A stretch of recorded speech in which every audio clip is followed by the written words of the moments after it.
1, 2, 3. Parfait. Vous pouvez me faire des signes si jamais c'est trop fort ou pas assez fort, hein.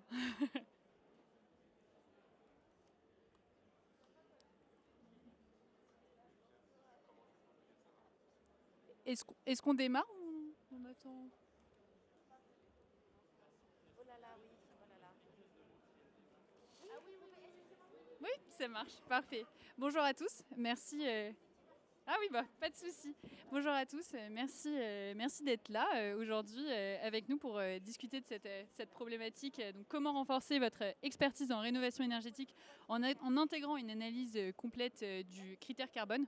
Donc, j'imagine que si vous êtes là, c'est que vous avez déjà conscience un peu de tout ce contexte qui nous entoure. Mais je vais commencer par rappeler peut-être quelques éléments de contexte potentiellement. Euh, Aujourd'hui, l'idée ici, c'est surtout de dire que la CV devient incontournable. Ça veut dire quoi? Ça veut dire que on a tous des analyses carbone euro en tête sur pas mal de sujets. Aujourd'hui, dans le bâtiment, ça va devenir progressivement le cas. C'est déjà le cas sur certaines thématiques. Donc ici, ce que vous retrouvez sur la gauche, vous avez l'observatoire E+C-. Donc certains chiffres, bientôt, ce sera l'observatoire RE 2020.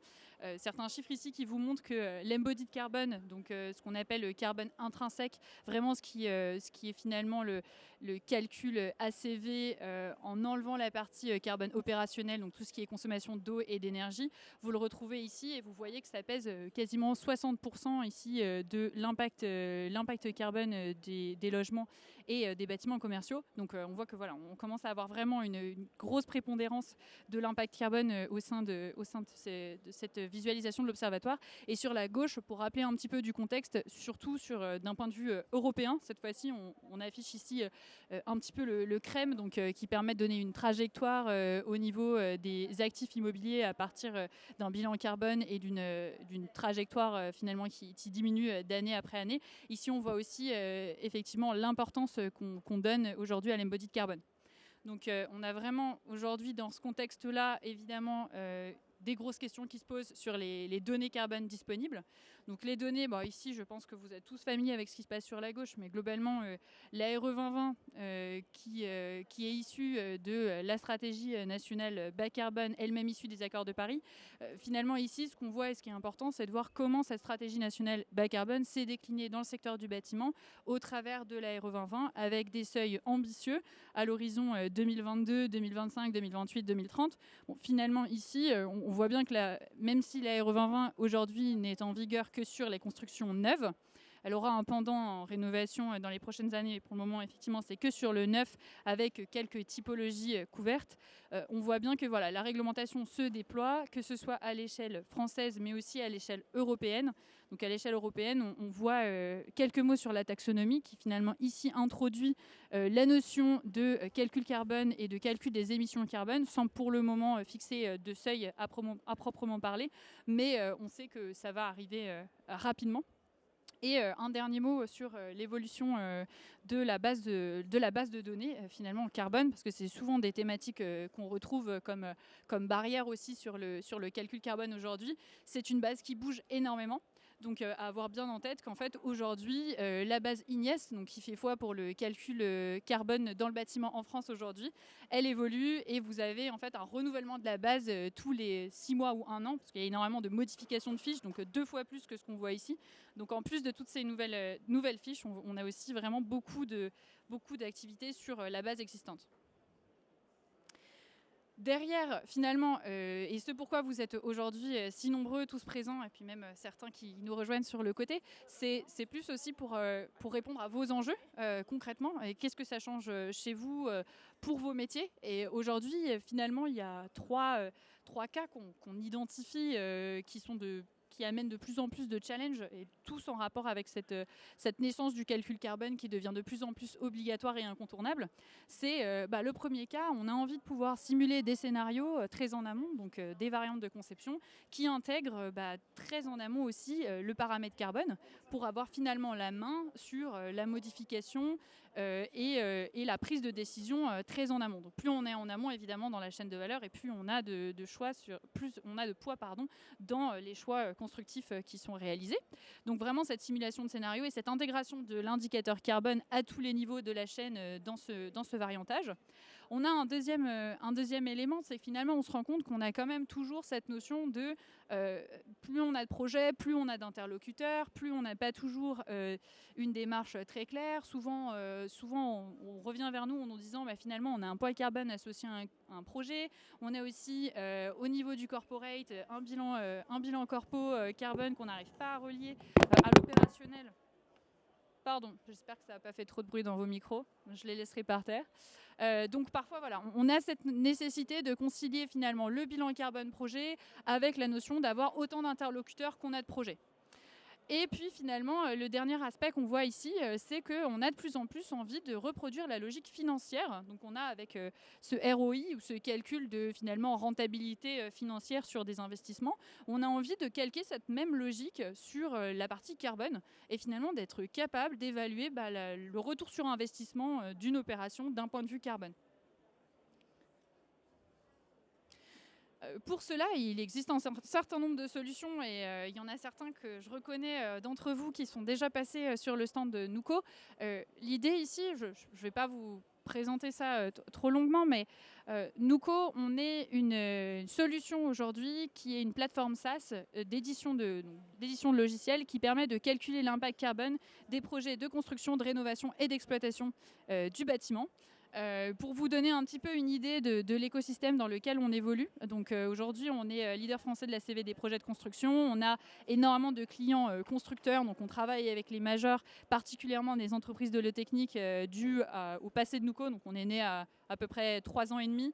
Et on travaille majoritairement sur le sujet des lots-techniques où il y a un gros manque de données pour ceux à qui ça parle. Et donc on a vraiment démarré là-dessus. On travaille aujourd'hui avec aussi des bureaux d'études et d'autres acteurs, des entreprises générales également, des acteurs de l'écosystème comme le CSTB aussi qui travaillent sur Nuco et qui dispensent des formations sur Nuco. Et finalement ici, ce que j'ai envie de vous dire à ce niveau-là, c'est que Nuco a rejoint l'écosystème Deepkey l'année dernière. Donc Deepkey, peut-être que ça parle à certains d'entre vous. Finalement, leurs clients sont un peu différents de ceux de Nuco. Eux, ils vont être leaders mondial sur le SG reporting plutôt. Et eux, ils vont s'adresser à des gestionnaires de parcs immobiliers pour les aider à décarboner leur parc en les accompagnant sur une trajectoire net zéro.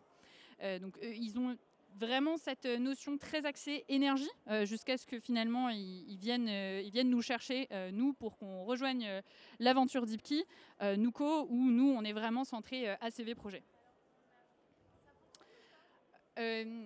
Ici, en quelques mots, Nuco se situe en fait au centre, en forme de tiers de confiance en fait, au sein d'un écosystème assez complexe que vous voyez sur la gauche, avec l'ambition très différente de chacun des acteurs. Ce dont on se rend compte aujourd'hui, c'est que le marché, il n'a pas uniquement besoin d'un logiciel qui permet de faire des calculs. C'est très bien d'en fournir un et on a plein de concurrents qui en fournissent un et ça marche très bien aussi.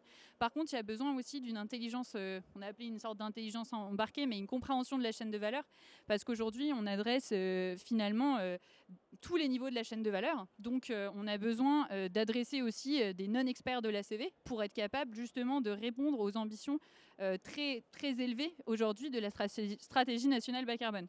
Donc ce qu'on retrouve ici, c'est qu'on a finalement autant besoin de licences et de logiciels que d'un accompagnement de la conduite du changement dans les entreprises et d'un accompagnement aussi simplement de comprendre comment utiliser ce nouvel indicateur, comment l'établir avec fiabilité et comment le suivre finalement au travers d'une expertise dédiée.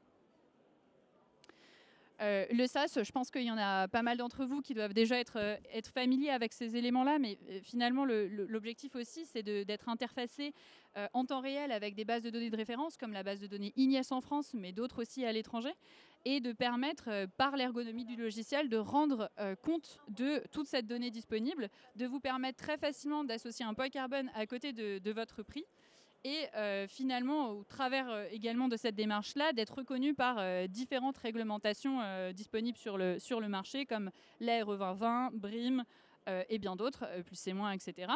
Donc voilà, en tout cas, tout l'objectif est effectivement de permettre à tous ces acteurs de parler de la même chose, parce que c'est effectivement ce pourquoi on est aussi là aujourd'hui, c'est de pas questionner toutes les hypothèses, etc., mais surtout se dire, en fait, on a besoin aujourd'hui de pouvoir valoriser de l'éco-conception, pouvoir comprendre comment se construit l'indicateur carbone, et surtout pouvoir tous autour de la table parler de la même chose. Comment ça se passe? Alors en 3 temps, je vérifie un petit peu mon timing pour vous laisser le temps de poser vos questions. Globalement, très simplement, vous importez un fichier, vous obtenez un calcul carbone fiable et maîtrisé, et puis vous pouvez optimiser l'impact carbone de votre projet, et puis bien sûr avoir des livrables adaptés aux besoins. Dans la phase 1, de toute façon, ce que je vous propose aussi à ceux qui seront intéressés, c'est que c'est pas forcément le bon format pour faire une démo ici, mais n'hésitez pas à passer sur notre stand pour en savoir plus et voir une vraie démo sur un cas concret.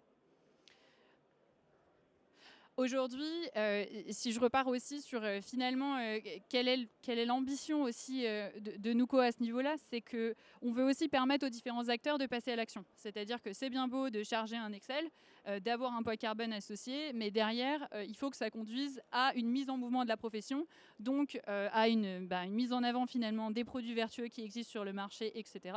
Et ça, tout ça, c'est possible dans Nuco parce qu'on a beaucoup travaillé la partie import de projets. Donc vous importez des projets, on essaye que ce soit le plus rapide possible. C'est pour ça qu'on a une intelligence artificielle qui va reconnaître vos différents libellés d'équipements et de matériaux et les mapper sur nos familles à nous, pour vous faire gagner un maximum de temps et que vous puissiez passer ce temps-là plutôt sur l'éco-conception, donc la création de vos variantes, et puis là où vous avez vraiment une valeur ajoutée aussi d'ingénierie à valoriser dans cette thématique-là. Donc vous avez un certain nombre de graphiques qui ressemblent un petit peu à ce que vous voyez sur la droite ici, enfin sur la gauche. Et vous avez finalement toutes les alternatives disponibles sur le marché, différents filtres aussi sur des caractéristiques techniques pour vraiment inclure, en plus du carbone, finalement, tout un filtrage technique sur les différentes caractéristiques des éléments de votre projet et pouvoir faire des choix éclairés à ce niveau-là. Donc voilà, je pense que là-dessus, j'ai à peu près... Voilà. J'ai à peu près fini ce que je voulais partager avec vous.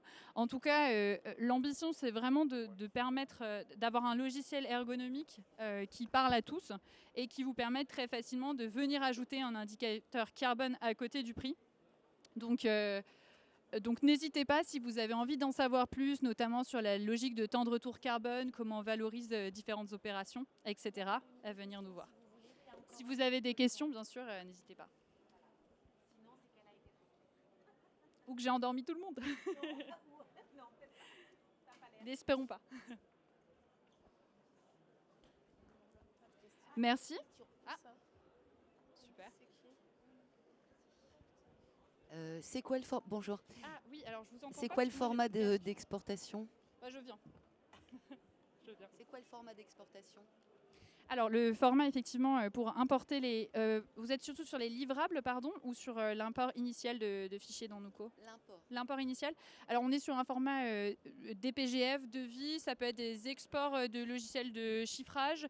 Nous on est agnostique du logiciel utilisé initialement, on a besoin d'un export Excel avec une colonne avec les libellés d'équipements et de matériaux, une colonne quantité et une colonne unité. Et à partir de là, notre IA peut travailler à reconnaître les différents libellés d'équipement et les mapper sur nos familles. Donc vraiment un format Excel très simple avec 3 colonnes. Ces 3 colonnes-là suffisent. Et bien sûr, j'invite tous ceux qui souhaitent tester à tester parce que ça peut paraître étonnant, mais en tout cas, ça fonctionne bien comme ça. Allô, allô. Oui, pardon. Bonjour à vous. Bonjour. J'avais une petite question à propos des données que vous récupérez. C'est des données financières ou c'est des données techniques et des données réelles? Alors, sur les données, il y a différents types de données. On récupère déjà toutes les données de la base IGNIS, donc toutes les données environnementales sur les différents produits. Ensuite, on récupère aussi des fiches techniques sur les produits pour enrichir les caractéristiques disponibles, donc notamment le classement UPEC qu'on voyait sur les sols souples ou ce type d'informations. Après, on ne récupère pas d'informations financières aujourd'hui, donc c'est un parti pris. On sait très bien que chaque acteur paye un prix différent et que voilà, il y a des acteurs qui nous poussent à aller sur le prix et d'autres qui surtout nous disent n'y allez pas. Donc aujourd'hui, on n'a pas le prix dans l'application. Merci. Oui, bonjour. J'aurais une question concernant en fait le SBTi qui vient de sortir un nouveau draft justement sur le carbone incorporé pour la construction. Est-ce que vous allez le prendre en compte dans votre logiciel justement, de savoir l'objectif qu'on pourrait fixer? Oui, tout à fait. Alors c'est vrai qu'aujourd'hui, j'ai accès, la présentation était très française, enfin, j'ai remis en contexte un petit peu la partie européenne. Aujourd'hui, Nuco a vocation, dès 2024, à se déployer à l'international. Et donc on est déjà en train de regarder les différents référentiels européens, dont SBTI, et de regarder aussi les différentes bases de données et les langages, évidemment. Donc oui, tout à fait. On a vocation à venir regarder, au-delà de la France, ce qui se passe aussi à l'échelle européenne. Merci. Merci. Super. Merci à tous. Et si besoin, le stand, c'est le stand B11. Donc on sera heureux de vous accueillir et de vous montrer plus concrètement l'application. Ça peut toujours être un peu frustrant d'être en démo slide et de ne pas voir le concret. Donc n'hésitez pas à passer nous voir. Merci à tous.